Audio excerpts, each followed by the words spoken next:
흐르는 강물처럼 2부 1949년에서 1955년 10장 1949년 그 해는 거니슨 카운티 관측 기록상 가장 건조한 겨울이었다. 아이올라에도 영하를 훨씬 밑도는 날씨가 연일 이어졌지만 눈은 좀처럼 내리지 않았다. 아빠는 이러다 강수위가 너무 낮아져서 여름에 가뭄이 들면 어쩌나 수심이 가득했지만 나로서는 쌓인 눈더미를 비집고 터벅터벅 걸어다닐 필요도 눈을 쓸어낼 필요도 없이 집안일을 할 수 있어서 감사했다. 유난히 길고 무섭도록 흑빛이었던 그의 겨울 내내 마음은 지독히 슬프고 몸은 극도로 피로했다. 어떤 날은 닭장에서 달걀 바구니 하나조차 들고 나올 힘이 없었고 어떤 날은 아벨의 마구간에 청소하러 가놓고도 팔을 들거나 뻗을 힘이 갈퀴를 당길 힘이 없었다. 일요일이 되어 목욕을 하기 위해 몸을 담갔다가 팔을 들 힘조차 없어서 겨우겨우 머리만 감고 나온 적도 있었다. 한편 젖가슴은 점점 커지고 배는 동그랗게 부풀어 올랐다. 실처럼 가늘던 손발의 핏줄이 이제는 피부 아래에 새끼 뱀이라도 들어있는 것처럼 불룩하게 솟아있었다. 매달 찾아오던 월경도 멈추었다. 무지한 나는 비탄이 쌓이고 쌓여서 몸이 무거워진 줄 알았다. 그렇게 내 피, 내 그리움, 내 슬픔이 차곡차곡 모이고 쌓이다가 어느 날 내 몸뚱이가 축복의 폭죽처럼 빵 터져버리려나 보다 싶었다. 처음에는 나비의 날갯짓만큼이나 미약하게 느껴졌던 뱃속의 움직임이 날이 갈수록 강해졌다. 나중에 몸속에 작은 새가 한 마리 살고 있는 듯한 느낌이 들었다. 작은 생명의 강인한 날갯짓을 처음으로 온전히 느꼈던 그날에야 비로소 나는 내 몸의 붓기와 피로가 어디서 비롯됐는지 깨달았다. 커져가는 내 몸집을 식구들에게 들키지 않으려고 몸을 꽁꽁 숨기며 겨울을 보냈다. 처음에는 몸을 감추는 일이 썩 어렵지 않았다. 수줍음 많은 사춘기 시절 겨우 꽃봉오리만한 가슴을 감출 때처럼만 행동하면 됐다. 그때와 다르게 풍만해진 가슴에 압박붕대를 둘둘 감고 건조하고 추운 날씨 때문인 것처럼 스웨터와 치마를 겹겹이 껴입으면 충분했다. 겨우내 아빠는 건초를 나르느라 미첼 아저씨네 목장에 남아있는 울타리를 자르느라 우리 집 헛간에 무너진 벽을 다시 세우느라 정신이 없었다. 옥 이모부는 현관나 포치에 자리를 틀 수 있는 따뜻한 봄날이 오기만을 기다리며 날이면 날마다 방 안에 틀어박혀 살았다. 겨울이면 라디오를 틀어둔 채 위스키를 들이키며 허송세월하는 게 이모부의 일이었다. 내가 설거지를 하고 있거나 세탁을 마친 옷가지를 이모부 방 안의 벽장에 걸고 있을 때 한 번씩 이모부의 시선이 느껴졌지만 그건 의심하는 눈초리도 아기가 깃든 눈빛도 그렇다고 연민에 찬 눈빛도 아니었다. 그저 내 존재를 여태 몰랐다는 듯한 눈빛, 내가 한 집에 살고 있는 인간이었다는 걸 방금까지 몰랐다는 듯한 그런 눈빛이었다. 그런 눈빛으로 나를 그냥 멀뚱히 쳐다보고 있었다. 왠지 뭔가 알고 있는 것 같은 눈치였지만 이모부는 이런 방구도 없었다. 세스는 집을 비우는 날이 전보다 더 많아졌다.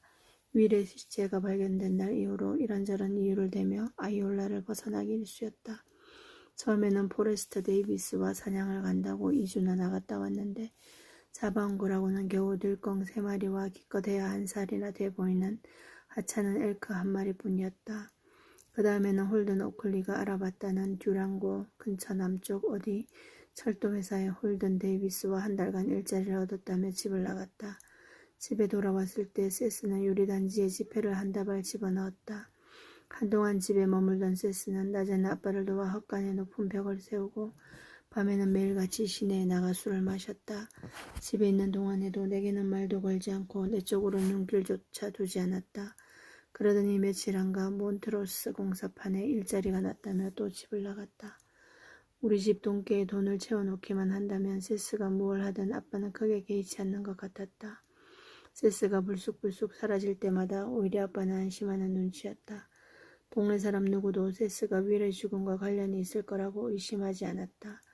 누구 하나라도 관심을 가졌더라면 세스만큼 유력한 용의자가 없다는 걸 금세 알았을 텐데 그러나 왠지 아빠만큼은 세스를 의심하는 것 같았다. 도저히 세스에게 맞서 따질 용기가 나지 않았다. 윌이 떠나고 나는 다시 혼자가 되었고 그간의 모든 일을 혼자 감당하기에는 너무도 벅찼다. 결국 나는 위를 만나기 전에 순종적인 소녀로 돌아가는 걸 택했다. 나는 농장의 반복적인 일상 속에서 편안함과 안전함을 찾으려고 노력했다. 끔찍한 그 사건이 떠오를 만한 행동 자체를 최대한 멀리했다. 행여 밧줄 자국이나 핏자국을 보게 될세라 로더스테이 범퍼 쪽은 쳐다보지 않았고 윌의 육신이 자갈에 갈려 찢기는 모습 같은 건 감히 상상도 하지 않았으며 보안관 라일 아저씨를 찾아가 살인사건을 수사해달라고 신고하지도 남동생을 고발하지도 않았다. 한마디로 나는 겁쟁이였다. 시스가 예상한 그대로였다. 그러는 동안에도 배는 속절없이 불러왔다. 판에 박힌 듯 뻔한 일상에서는 불러오는 배를 언제나 감출 수 없었다. 2월이 되자 단추를 옆으로 옮겨 달아야 할 만큼 치마가 작아졌다. 아침이면 너무나 배가 고팠고 그러면서도 속이 메스꺼웠다. 달걀, 피망, 햄, 비스킷, 버터 냄새는 물론이고 아빠와 함께 산들바람에 묻어 들어오는 동물 우리 냄새와 장작더미 냄새까지 우리 집의 아침을 알리는 일상의 냄새들이 너무 역하게 느껴져 입을 틀어막고 화장실로 달려가기 일쑤였다. 3월 말이 되자 A라인 원피스 한 벌을 제외한 모든 옷이 작아졌다. 양볼에 도톰하게 살이 오르고 손가락마저 통통해졌다. 당장 질식하더라도 이상하지 않을 정도로 겹겹이 껴입은 스웨트 아래 감춰놓은 내 배는 어느덧 수박처럼 툭 튀어나와 있었다. 4월이 되자 이제 집을 떠날 때가 왔다는 걸 더는 모른 척할 수 없었다. 나는 내가 아닌 다른 사람을 탈출시키려는 사람처럼 계획을 짜고 낡은 캔버스 배낭에 이런저런 짐을 챙기기 시작했다. 어릴 때부터 내게는 상상 속 친구도 진짜 친구도 거의 없었기 때문에 딱히 어떤 인물을 특정해 생각하면서 짐을 싼 건 아니었다. 그냥 공경에 처한 어떤 소녀가 있다고 생각하며 어딘가로 도망쳐야 하는 소녀가 있다고 생각하며 가방 안에 밧줄, 육포, 성냥, 양초, 냄비, 손도끼, 갖가지 통조림과 병조림, 칼 한 자루, 채소 씨앗, 뜨개 바늘과 뜨개실, 밀랍을 먹인 종이로 감싼 비누 한 덩이, 오그 이모부의 거대한 스웨트 한 벌을 챙겼다. 그 소녀가 가야 할 경로도 곰곰이 생각하고 꼼꼼히 따져보았다. 이 무렵이면 고산지대의 빙판도 얄팍해졌을 테니 그나마 다행이었다. 빠뜨린 생필품은 없는지, 생각지 못한 잠재적 위험 요소는 없는지 낱낱이 헤아려보려 최선을 다했다. 그러다 보니 어느새 4월 중순이 되어 있었다. 안개가 자욱한 아침, 오그 이모부는 아침을 먹자마자 휠체어를 끌고 방으로 다시 들어갔고 아빠는 트라우트를 트럭에 태우고서 미첼 아저씨네 송아지 받는 일을 돕고 오겠다며 집을 나섰다. 그날까지도 나는 믿기 힘들 만큼 현실을 외면하고 있었다. 그 임신한 소녀가 집안의 명예를 실추시키지 않기 위해 곧 산속으로 도망갈 그 소녀가 살인마 동생으로부터 아기를 안전하게 지켜내려는 그 소녀가 사실은 나라는 현실을 아벨에게 귀리 한 양동이를 먹이고 안장을 지어 헛간 밖으로 데리고 나왔다. 짐을 가득 채워 한껏 무거워진 배낭을 둘러맨 채 어색한 자세로 아벨의 등에 올라탄 나는 농가를 나와 아직 겨울잠을 자고 있는 과수원을 빠르게 지나갔다. 단 한 번도 뒤를 돌아보지 않았다. 아벨의 등에 올라탄 채로 윌로 크리크와 바위 투성이 경사면을 따라 한참 산길을 올라갔다. 얼마나 높이 올라갔는지 뒤를 돌아보니 구불구불한 골짜기 사이로 마을이 발자국처럼 작고 네모나게 보였다. 회색띠처럼 보이는 거니슨 강의 물줄기가 골짜기 사이로 흐르고 있었다. 가뭄과 추위 때문에 강의 수위는 낮았고 유속이 느렸다. 강줄기를 따라 철길과 50번 고속도로가 나란히 달리고 있었다. 마을 남동쪽으로 루비 앨리스네 집 앞을 지난 솔밭이 그 옆에 기다랗게 늘어진 우리 집 진입로가 보였다. 나도 모르게 자갈길을 따라 두 개의 희끄무레한 건물 쪽으로 눈이 갔다. 우리 농가와 헛간이었다. 그리고 그 두 건물 사이로 아직 제철이 아니라 열매 하나 없이 가지만 삐죽한 복숭아 나무들이 울타리처럼 경계를 이루고 있었다. 미첼 아저씨네 연녹색 목초지에는 암소와 송아지가 갈색 점으로 군데군데 크고 작게 찍혀 있었다. 거기 찍힌 점들 중 하나는 우리 아빠 일터였다. 골짜기 저편 끄트머리에서는 걸린 땅 위로 연기가 피어올랐다. 씨 뿌리기에 앞서 밭을 태우는 모양이었다. 위치로 보았을 때 클리프턴 아니면 오클린에 밭인 것 같았다. 부엌 텃밭을 돌보고 나오지 않은 게 영 마음에 걸렸다.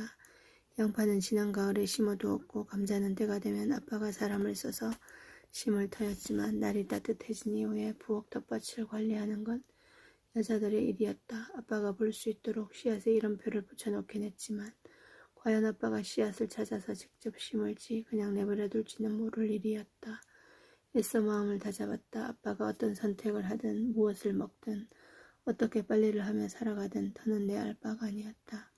나는 다시 등을 돌렸고 내가 아는 모든 것을 뒤로 한 채 산등성이를 오르내리며 더 높은 곳으로 더 먼 곳으로 계속해서 나아갔다. 그렇게 마을이 보이지 않을 만큼 그러나 아벨이 집으로 돌아가는 길을 잃어버리지 않을 만큼 멀리 온 나는 아벨이 등에서 내려왔다. 발이 땅에 닿는 순간 묵직한 배낭을 감당하지 못하고 뒤로 넘어질 뻔했다. 서둘러 아벨의 고삐를 잡아챈 덕분에 가까스로 넘어지지 않고 버틸 수 있었다. 밀려드는 걱정이 무게를 더했는지 가방이 배로 무거워진 것 같았다. 나는 한참을 아벨 옆에 서서 이제 어떻게 해야 할지 고민했다. 계획대로 계속해서 앞으로 가려니 무서웠고 그렇다고 다시 집으로 돌아가자니 그건 그것대로 똑같이 두려웠다.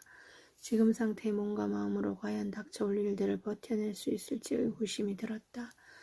내가 어떤 결정을 내릴지 인내심 있게 기다리고 있는 이 충성스러운 동물의 등에 다시 올라타고 싶었다. 지금 아벨을 놓아준다는 건 내 가족과의 관계를 모두 포기하겠다는 의미였다. 나는 아벨의 목덜미에 가만히 얼굴을 갖다 댔다. 말은 자기가 아는 길로 되돌아가는 본능이 있다. 아벨이 여기서 뒤돌아 달콤한 자죽의 자리와 폭신한 밀집 더미가 기다리는 그곳을 향해 느리지만 확실한 걸음으로 언덕을 내려가고 나면 나는 예측할 수 없는 광대한 황무지에 찍힌 점 하나로 오롯이 혼자가 될 것이다. 규칙적으로 숨을 내쉬는 아벨의 호흡이 내 뺨에 전해졌다. 아벨의 밤색 가죽은 따뜻하고 축축하고 솜털처럼 부드러웠다. 아벨은 내가 8살 때 태어났다. 아벨이 태어났던 날 콜콜 자던 나는 해가 뜨기도 전에 엄마에게 불려나갔다. 그 이른 새벽에 엄마, 켈 오빠, 세스와 나란히 집단에 앉은 나는 아빠가 앞말의 피투성이 구멍에서 나뭇가지처럼 생긴 다리를 하나씩 능수강에 잡아배는 모습을 넋놓고 지켜보았다. 세상으로 미끄러져 나오는 새끼 아벨의 힘이 어찌나 셌는지 아빠는 미끄둥미끄둥한 새끼를 팔로 받아 안으면서 그대로 뒤로 나져빠졌고 그러면서 칭찬인지 욕인지 모를 말을 무어라고 뱉으며 껄껄거렸다. 갓 태어나 눈빛이 멍한 새끼 망아지를 아빠는 자기 자식처럼 품에 안은 채 쳐다보았다. 어머니는 그 자리에서 망아지에게 아벨이라고 이름을 지어주면서 아담도 자기 자식을 당신보다 더 사랑스러운 눈으로 쳐다보진 않았을 거라고 아빠에게 말했다. 카인 아니고 망아지가 제 어머니 주둥이에 기댈 수 있도록 아빠가 아벨을 놓아주면서 어머니를 놀렸다. 그때 아빠는 유머도 있고 분위기도 밝은 지금과 전혀 다른 사람이었다. 카인 아니고 성경에 관해서는 작은 농담도 허락지 않는 어머니의 대답은 간결했다. 방금 전까지만 해도 존재하지 않았던 망아지인데 갑자기 몸체가 생기고 생명이 생겼다니 그렇게 복숭아 나무나 개울처럼 이제 우리 농장의 일부가 되었다니 내 어린 마음으로는 쉬이 이해가 되질 않았다. 아빠의 농담에 엄마는 크게 한숨을 내쉬고는 아침 준비를 하러 집 안으로 들어갔고 아빠는 헛간에 있는 깊숙한 세면대에서 몸을 씻었고 켈 오빠와 세스는 들통과 갈퀴를 챙겨들고 아침 일을 시작했다. 그러나 나는 좀처럼 발길을 뗄 수가 없었다. 뽀에서 유가 창조되는 장면을 두 눈으로 목격한 충격이 가시지 않았다. 갓 태어난 아벨이 누워있는 곳으로 살금살금 다가가 손을 뻗어 아벨의 매끄럽고 새로운 목을 만져보았다. 아벨은 호기심에 찬 부드러운 눈망울로 나를 쳐다보았다. 세상 밖으로 나왔던 현실이 나만큼이나 어리둥절하다고 말하는 듯이. 바로 그때 만졌던 아벨의 목 부분을 지금 다시 쓰다듬으며 작별의 입맞춤을 건네고 한 걸음 뒤로 물러났다. 이랴. 배낭을 바닥에 내려놓았다. 아벨을 언덕 아래로 쫓아보내려면 팔을 더 힘차게 휘저어야 했다. 이랴 집으로 가. 아벨 어서. 아벨에게 소리치는 그 순간까지도 과연 내가 옳은 선택을 한 것인지 확신이 들지 않았다. 아벨은 내리막길을 향해 몸을 돌리고도 통 앞으로 나가질 않았다. 이랴 어서 가란 말이야. 양팔을 풍차처럼 흔들어대며 아벨에게 소리쳤다. 그래도 아벨은 꼼짝도 하지 않았다. 가라고 소리를 지르면서도 속으로는 그냥 아벨을 데리고 있을까. 아벨이 내 친구도 이동수단도 되어줄 텐데 그냥 다시 아벨의 등 뒤에 올라타 산속으로 계속 들어갈까 하는 유혹에 흔들렸다. 그러나 말썽을 부리는 것은 이 정도로 충분했다. 아벨과 함께 있고 싶은 마음이 굴뚝 같았지만 그렇다고 아빠의 말을 훔칠 수도 없었고 미지의 세계로 아벨을 끌고 들어가 위험에 빠뜨릴 수도 없었다. 나는 차오르는 눈물을 삼키며 야구공만한 돌멩이를 주워들고 아벨의 엉덩이 쪽으로 던졌다.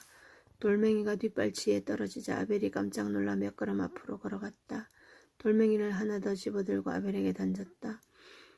이번에는 돌멩이가 아벨의 꼬리를 스쳤다. 하나 더, 또 하나 더. 연거푸 돌을 집어 던졌다. 너무나도 사랑하는 동물에게 내가 무슨 짓을 하고 있는 건가 싶었다. 이제 돌을 던지면서 흐느끼고 있었다. 겁에 질린 아벨은 내키지 않는다는 듯 무거운 걸음으로 언덕을 내려가기 시작했고 그러면서도 이따금 뒤를 돌아 나를 쳐다보았다. 무슨 상황인지 영 모르겠다는 듯 아벨은 자꾸만 걸음을 멈췄다. 나는 일평생 착한 딸로 살아왔다. 부모님 말씀을 잘 들었고 예의 바르게 행동했으며 어른들을 공경했다. 성경책을 읽는 것도 게을리하지 않았다. 복숭아를 수확할 때면 얇디 얇은 유리공을 만지듯 조심스럽게 비틀어 따서 부실 바구니 안에 살포시 담았다. 항상 집안을 쓸고 닦았고 남자들이 배고프지 않도록 끼니를 챙겼고 빨래를 깔끔하게 정돈했고 빈틈없이 농장을 관리했다.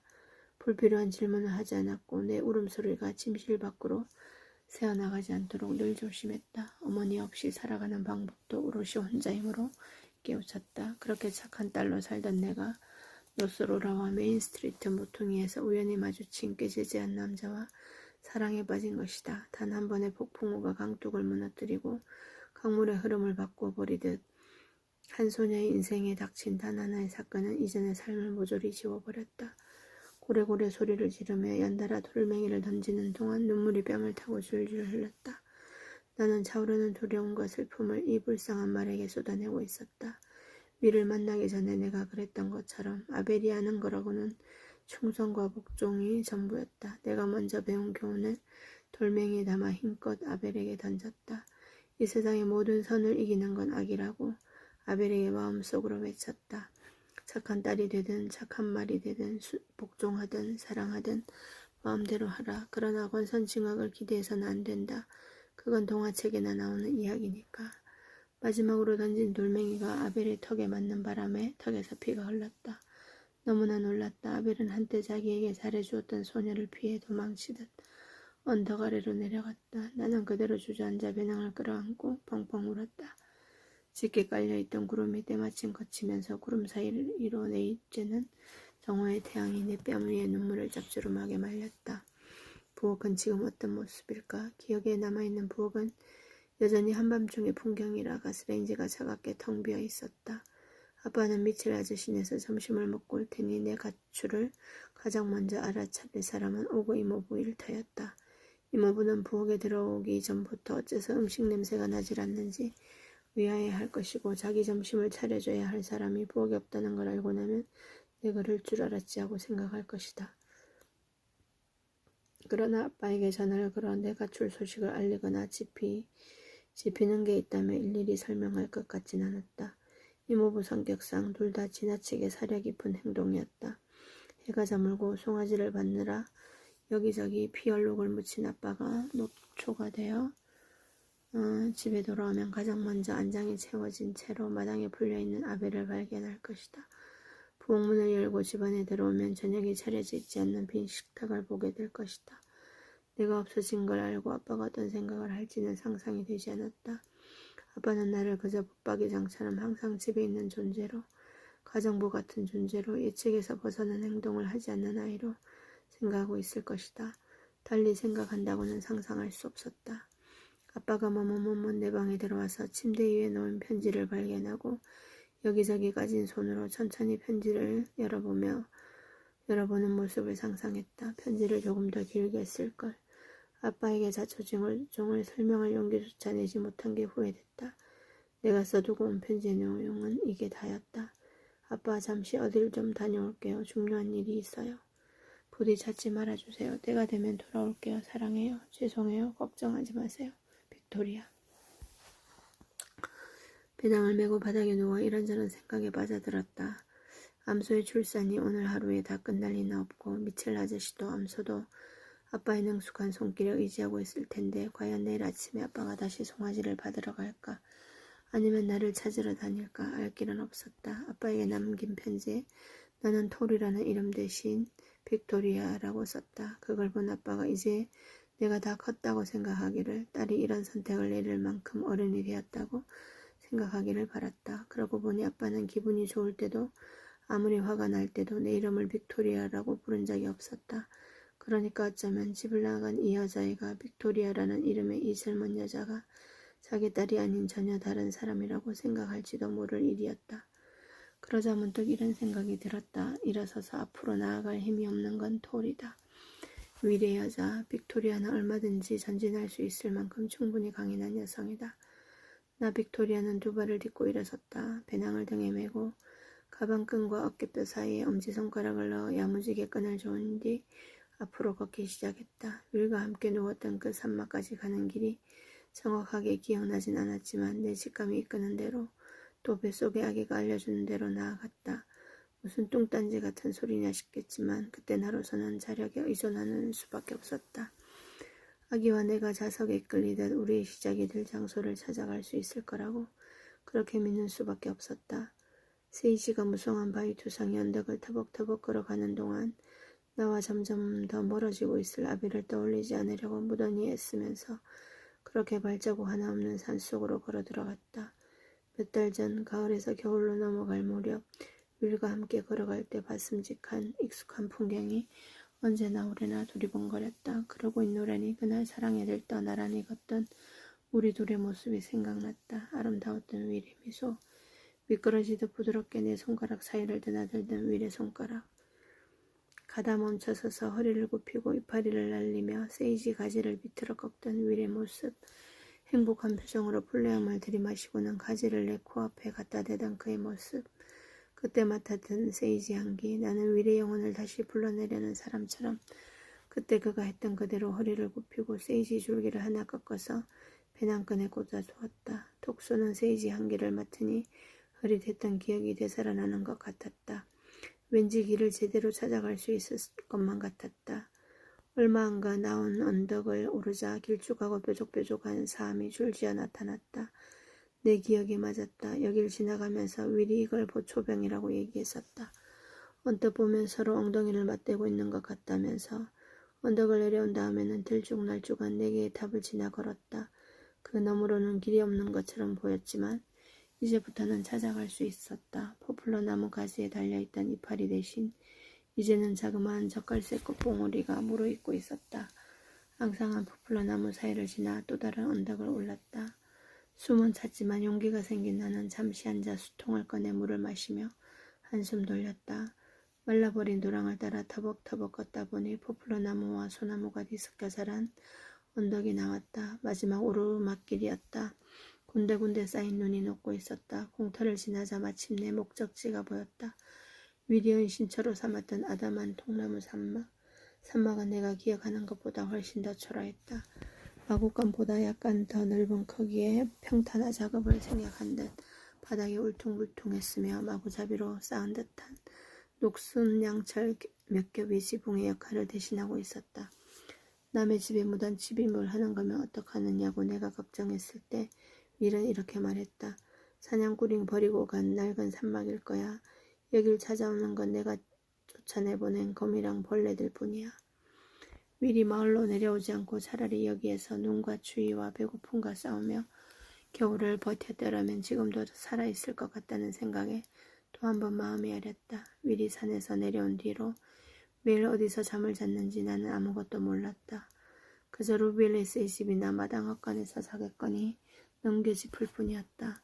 그런 나도 윌이 이 안전한 은신처를 떠난 게 바로 나 때문이었다는 사실만큼은 너무나 확실하게 아프도록 정확하게 알고 있었다. 우선 진흙투성이 풀밭으로 향했다. 무거운 배낭을 바닥에 세워두고서 주변을 둘러보았다. 산막에 도착하긴 했지만 이제 뭘 어떻게 해야 할지 여전히 막막했다. 우리의 사랑이 꽃피웠던 산막, 그러나 윌이 두 번 다시 돌아오지 않을 그 산막 안으로 들어간다는 생각만으로도 고통스러웠다.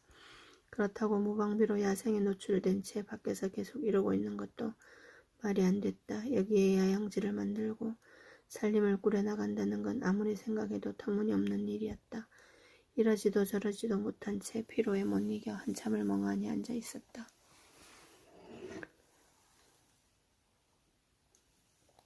해가 저물어 찬바람이 내려오자 금세 어둠이 깔리고 음산해졌다. 할 일 없이 자리에서 일어나 산막으로 들어갔다. 이곳에 처음 왔던 날 내 손을 잡아주고 끌어주고 내가 편히 들어갈 수 있도록 입구에 걸린 사슴 가죽을 걷어올린 채 기다려주던 윌의 모습이 떠올랐다. 안으로 들어가 보니 아담한 방 안은 윌이 떠나기 전 모습 그대로였다. 방 한 구석에는 돼지고기와 콩이 든 통조림이 가지런히 쌓여있고 벽에 박힌 녹슨 못에는 알루미늄 물통이 걸려있고 성냥 상자들 위에 놓인 유리병에는 반쯤 다담한 양초가 들어있었다.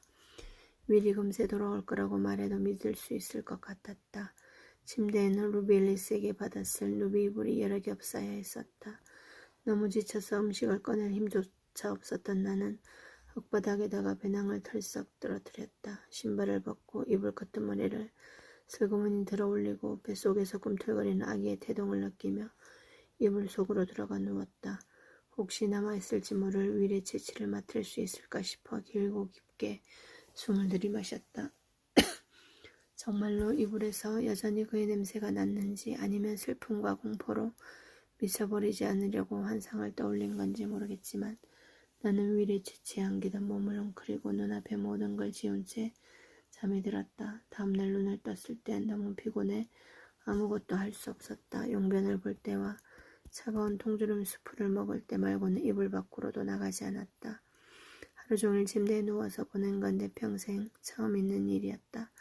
집에 있을 때는 아무리 몸이 아파도 어머니의 집안일을 거들었고 어머니가 돌아가신 뒤로는 나도 어머니가 그랬던 것처럼 상황이 어떻든 매일매일 내게 주어진 일을 했다. 해야 할 일도 날 찾는 사람도 없이 침대에서 뒹굴거리니 호사로 느껴질 법도 한데 오히려 모든 게 잘못된 것 같은 기분이었다.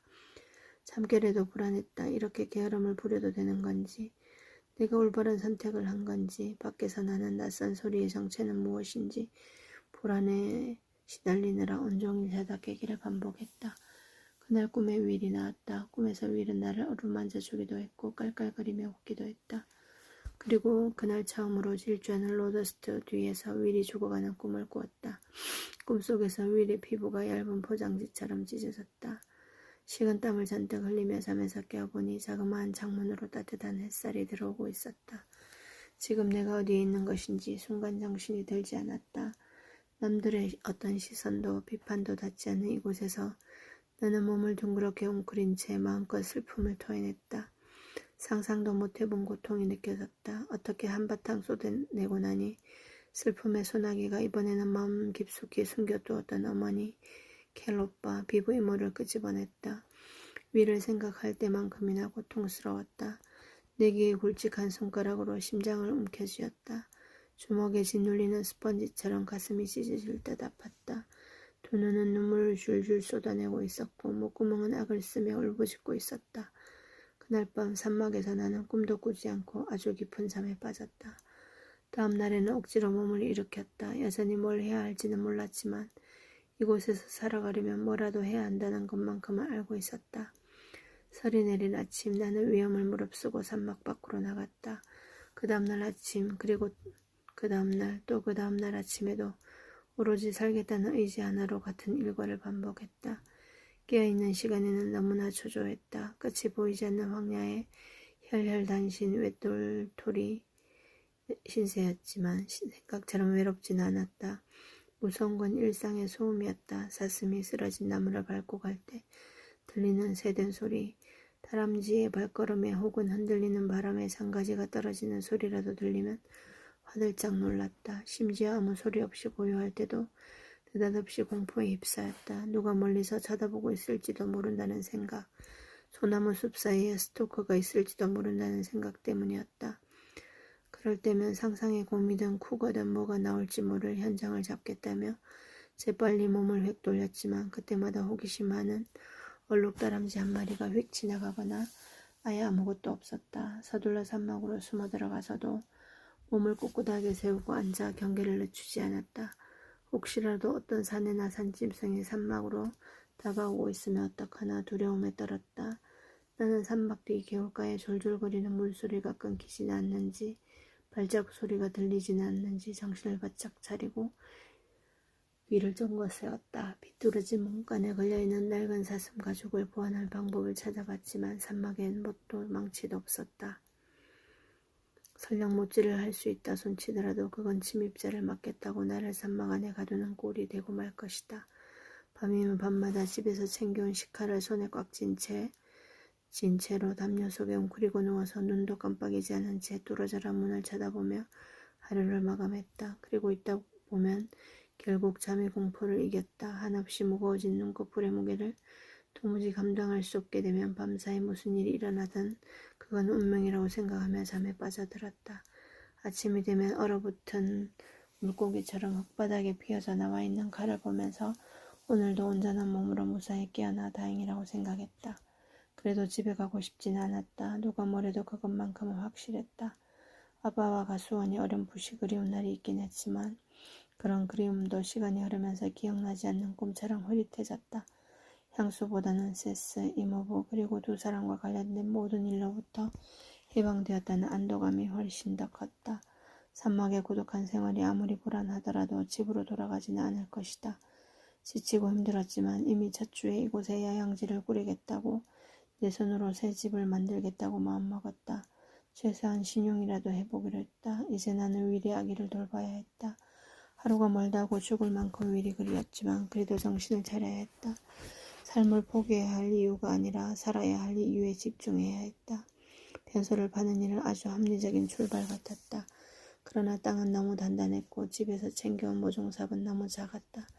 숟가락으로 땅을 파는 것이 나진 배 없었다. 짜증이 나서 모종삽을 개울가에 던져버렸고 겨울물에 버려진 삽은 물속에서 몇 날 며칠 녹슬어갔다. 성공의 경험이 필요했던 나는 다음 할 일들을 신중하게 골랐다. 우선 내 수통과 위례 수통을 잘가 깔린 개울가로 가져가 마실 물을 채워왔다. 그 다음엔 소나무 가지를 꺾어와 산막에 있는 거미며 거미줄 쥐똥을 모두 쓸어냈다. 화로를 만든 뒤 주워온 나무로 화로 위에 냄비를 매달아도 될 만큼 제발 튼튼하게 A자 모양의 구조물을 만들었다. 포플러 나무의 굵직한 가지에 밧줄 한쪽 끝을 묶고 맞은편 나무에 연결해 빨래줄을 만든 뒤 분홍색 우유를 가지고 나와 빨래줄에 널고 나뭇가지로 팡팡팡 두들겼다. 이불에서 떨어져 나와 바람에 흩날리는 먼지를 보고 있자니 춤추는 작은 유령들 같았다. 그런 뒤에 나는 개울에 버린 모종삽을 다시 주워와 변소에 흙을 덮어내기 시작했다. 여기서 보낸 날이 며칠이나 됐는지 가늠할 수 있도록 산막벽 한 구석에 줄을 그어 표시도 했다. 언젠가는 식량을 구할 방법을 모색해야 하리란 걸 나도 알고 있었지만 아직은 집에서 가져온 걸로 충분했다. 육포, 통조림, 수프, 말린 콩과 기리, 복숭아 조림, 달걀, 피클, 크래커 한 통, 게다가 미리 남기고 간 돼지고기와 콩통조림도 쌓여 있었다. 식량 구하기는 주변 환경을 조금 더 파악한 이후로 미루어도 될 것 같았다. 산막 하류에서 발견한 비버 연못과 겨울물을 들여다보며 물고기가 사는지 확인해 보았다. 맑은 물 밑에 보이는 거라고는 반짝이는 돌멩이 뿐이었지만 나중에 필요해지면 다시 와서 송어를 잡아보겠다고 마음먹었다. 낚싯대도 낚싯줄도 바늘도 없이 물고기를 정말로 잡을 수 있느냐 하는 문제는 지금 당장 생각해야 할 일이 아니었다. 좋든 나쁘든 지금은 그저 눈앞에 주어진 하루하루를 살아가는 걸로도 충분했다. 식량을 찾아 떠난 내 첫 번째 모험지는 개울 반대편 짙은 숲이었다. 숲속에 라즈베리 나무가 있는지 찾아볼 요량이었다. 물론 열매가 열리려면 아직 한참 멀었지만 나무가 있는지 알고 싶었다. 라즈베리 나무가 있다면 7월에는 열매를 먹을 수 있을 테니 마음이 조금은 놓일 것 같았다. 산막 상류에 물이 얕은 데가 있었고 거기에 마침 거북이 등딱지 같은 바위 4개가 징검다리처럼 놓여 있어서 개울을 쉽게 건널 수 있었다. 호신용으로 야구 방망이처럼 생긴 막대기도 하나 주워들고 숲으로 들어갔다. 그러나 숲에 첫 발을 딛는 순간 날 덮친 건 적이 아니라 5만 가지 향기의 습격이었다. 임신을 하니 후각이 너무 예민해진 탓에 어떨 땐 무슨 늑대라도 된 것처럼 주변의 모든 냄새를 다 맡을 수 있었다. 그날은 숲에 발을 들이자마자 날카로운 소나무, 머스크 향, 땅, 축축한 부패층에서 나는 냄새가 코를 찔렀다. 심지어 바위에서도 쇠붙이와 이끼 냄새 같은 게 났다. 모든 게 섞인 이상한 냄새였지만 불쾌하지는 않았다. 나는 숨을 깊이 들이마시면서 계속 앞으로 걸어갔다. 점점 더 멀리 들어가 라즈베리 나무를 찾아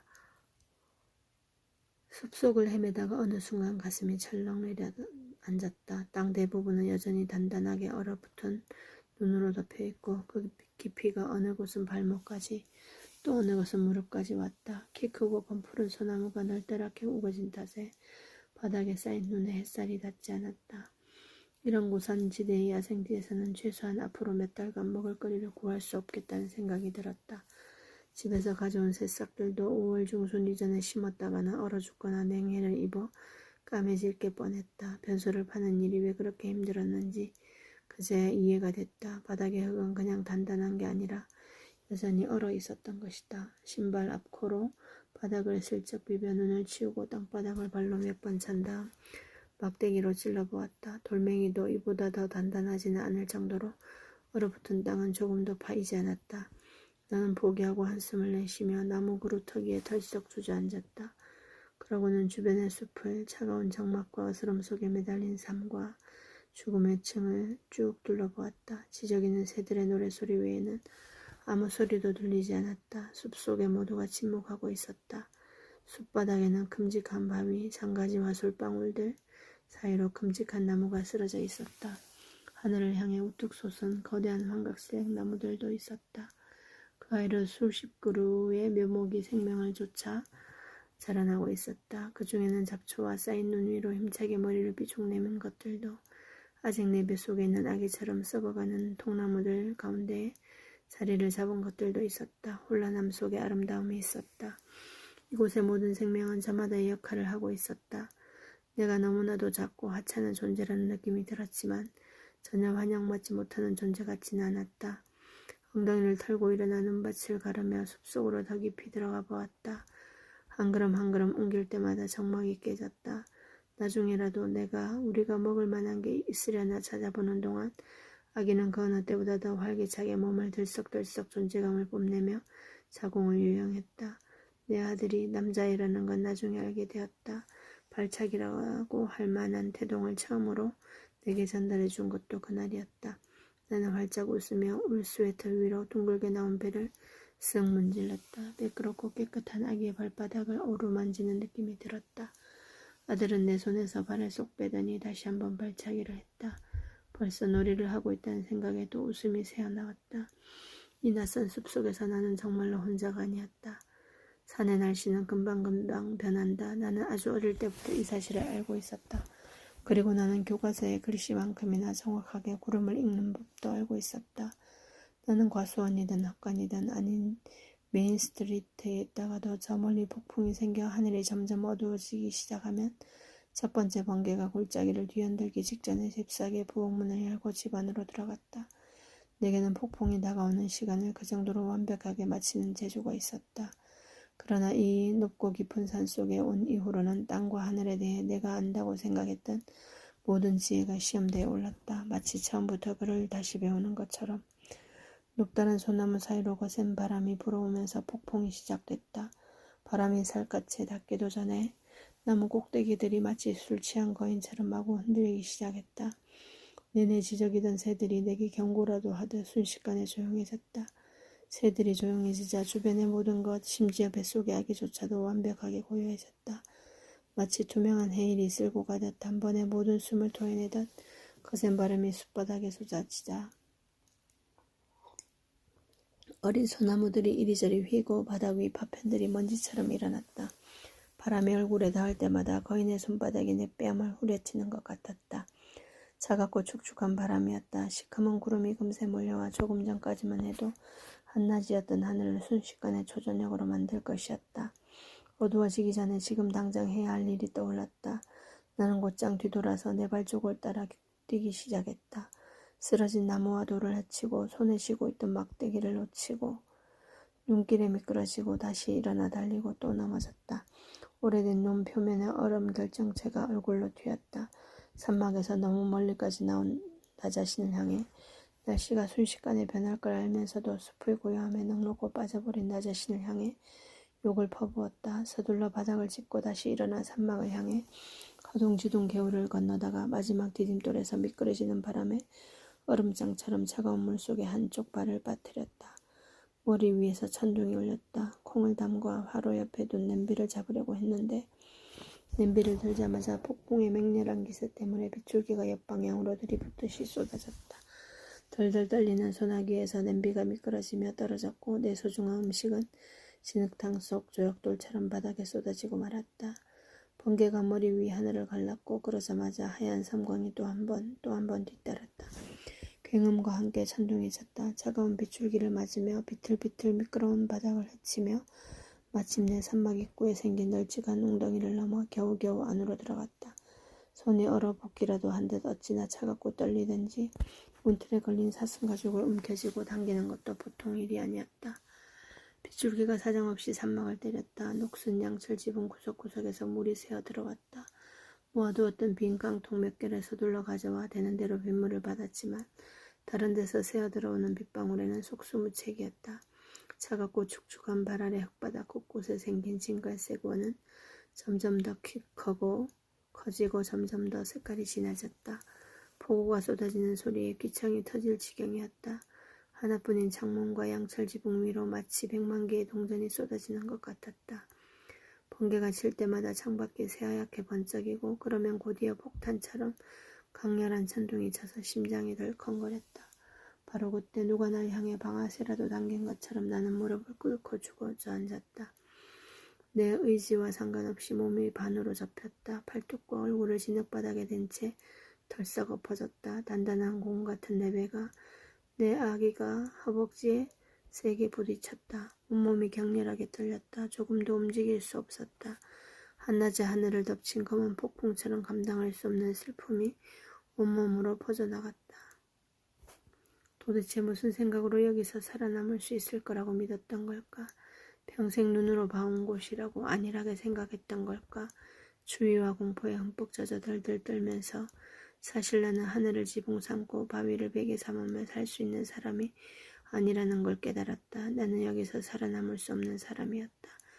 의식을 잃기 전에 폭풍의 무자비한 불협화음보다 더 큰 외침이 내 안을 샅샅이 파고들었다. 그 외침은 내가 더 이상 모른 척할 수 없을 만큼 불길하고 명확하게 공표했다. 내 계획은 절대 성공할 리 없다고.